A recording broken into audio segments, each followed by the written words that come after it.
Vedic cosmology presented from the Vaishnava point of view and as based on the Vedas will find appreciation by real scientists because it has its own scientific basis. Science has always changed. Over the centuries, one theory after the other has come and replaced the former theory. And what is prevalent, everyone has accepted. But Vedanta doesn't change. Do you say that these modern scientists have found out everything in this universe? They have not explored all the possibilities in the field of cosmology. Only they have explored to some extent. They have seen through this Nalika Yantra or the telescopes and microscopes, etc., which are having their own limitations. And people getting the information through limited devices, can they say they know everything? I don't agree with this particular point at all. Kepler put Sun at a distance of 30 million miles from Earth. But the modern scientists placed the same Earth at a distance of 93 million miles. In 1930, Pluto came into existence. 2006, it vanished. To realize the vision of the Vedic planetarium, Srila Prabhupada wanted a diagram depicting the structure of the universe. To this end, he engaged devotees and artists in drawing maps according to Srimad Bhagavatam. Those three, and I was doing maps. We had some big pieces of paper, and then after this, I was there for discussions, and we'd take some notes, and then try to make these maps. They were present sometimes while I was making the maps. Other times I would make the maps on my own. And I only think there were about 3 or 4 maps of Bhumandala. But, so I made this one big map. One of the maps was the concentric overview of Bhumandala. Simultaneously, Srila Prabhupada sent out leading students to find a competent Vedic astronomer. After extensive searching throughout India, finally on April 30th, 1977, a reputed South Indian pundit was brought to Bombay, India, to meet Srila Prabhupada. In the 5th canto, there is a description of the planetary system. Yes. So, we want a diagram to kindly help us. This planetary system is hanging. Yes. Urdhva Mula Dosaka. Same thing is explained in the Srimad Bhagavatam. How it is hanging and where are different situation of the planets and plateaus and hills. So, as far as the book is concerned, kindly make a diagram so that we shall exhibit. Because I'm not able to prepare the diagram and some other things. And during that summer of 77, Prabhupada had a lot of meetings with him and Tamal Krishna Maharaj to discuss how to do this Vedic planetarium. And they actually sent people out. They tried to get people from South India. There was a lot of effort that was made, to try to get a good concept of how to present it. But they couldn't find anybody who was able to do it, at least not to Prabhupada's satisfaction. So it was one of the things that Prabhupada left with us. Srila Prabhupada's desire for the diagram was not to go unfulfilled.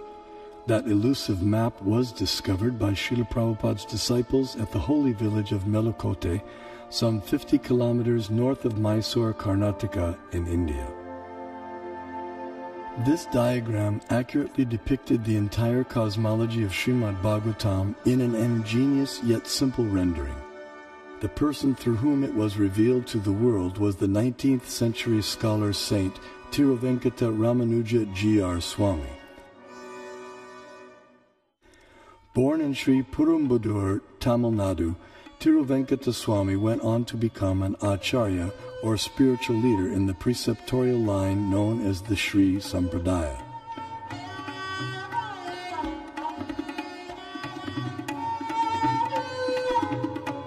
He spent several years of his life in Melakote, which 900 years earlier had been the residence place of Sripad Ramanujacharya, the most prominent acharya of the Sri Sampradaya. At Melakote, in the 1,000-year-old temple, Tiruvenkataswamy studied and taught the Vedas and also worshipped the deity of Tirucheluva Narayan.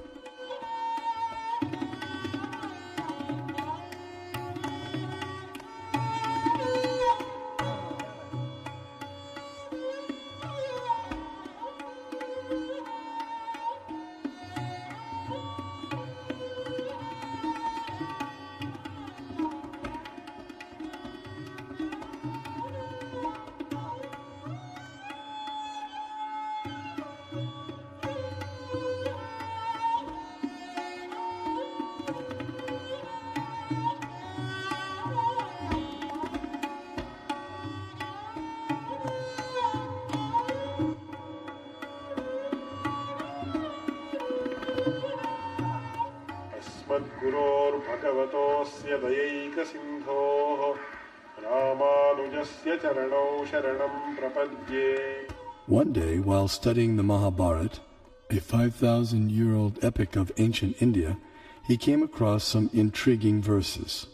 In the 5th chapter of Jambukanda, Bhishma Parva of Mahabharata, it is said, Sudarshanam pravakshami dvipastu gurunandana parimandalo maharaja dvipoyam chakra samstita yato hi purusha pashet darshanam mukhamatmana evam sudarshana dvipo drishyate chandramandale dviramshe pippalastatra dviramshe cha saso mahan sarvaushadhi samavayes sarvata parivarita.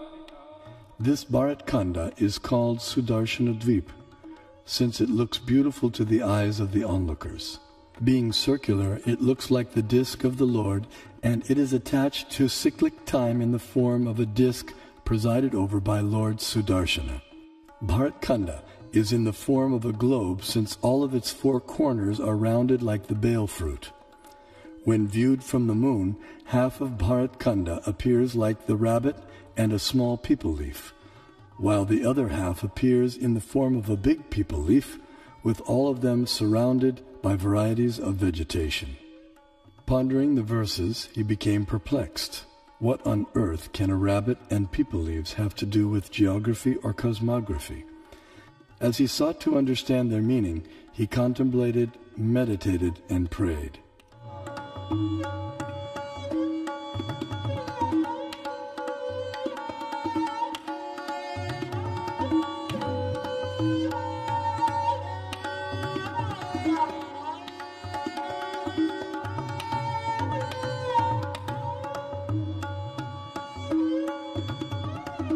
Finally, by divine inspiration, he sketched a drawing of the rabbit and the peepal leaves, but still remained mystified about their connection with the earth's geography.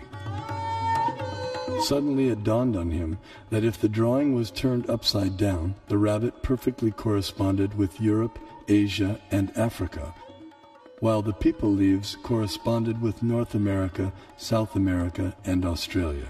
These continents comprise our earth, which the Mahabharata calls Bharat Khanda.